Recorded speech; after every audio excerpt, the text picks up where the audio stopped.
अस्सलाम वालेकुम, इट्स हमदान।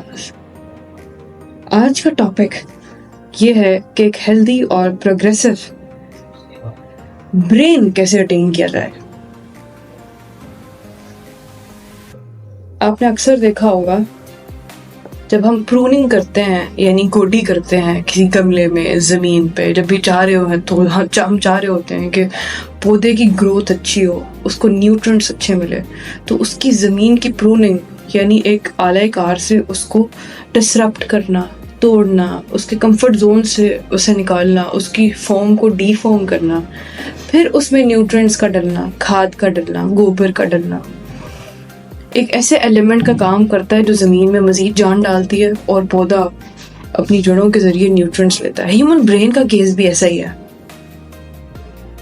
कि जब ये ब्रेन की प्रूनिंग होती है, गोडी की जाती है। गोडी कैसे की जाती है? आप अपने ही आइडियाज़ को, अपने ही कॉन्सेप्ट को, अपने ही नॉर्म्स को, वैल्यूज़ को, कल्चर को क्वेश्चन करते हो। आया अच्छी चीजें सिर्फ हमारे लिए ही क्यों हैं? पैसे बचाने से कैसे बढ़ सकते हैं?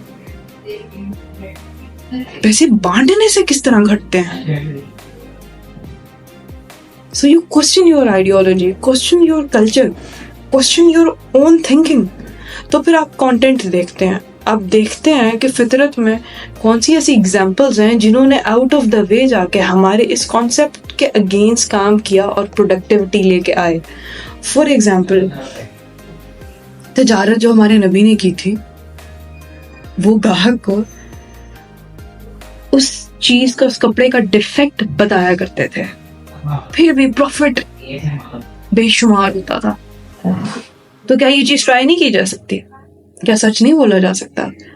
क्या फेयर डीलिंग नहीं हो सकती? क्या फेयर ट्रेडिंग नहीं हो सकती? क्या झूठ के बगैर कारोबार नहीं हो सकता? या फिर हमने अपने ब्रेन की इस कॉन्सेप्ट की प्रूनिंग ही नहीं की, हमने ट्राई ही नहीं किया, हमने कंटेंट ही नहीं देखा, हमने किताबें ही नहीं पढ़ी, हमने पर्सनालिटीज ही नहीं पढ़ी। So that is very simple.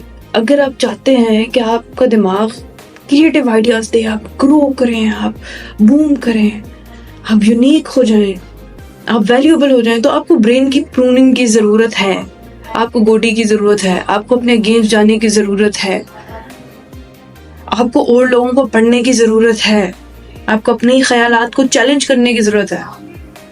जो खुद को चैलेंज नहीं कर सकता वो दुनिया में किसी दूसरे शख्स के मर्दे मुकाबिल खड़ा होकर खुद को प्रूव भी नहीं कर सकता।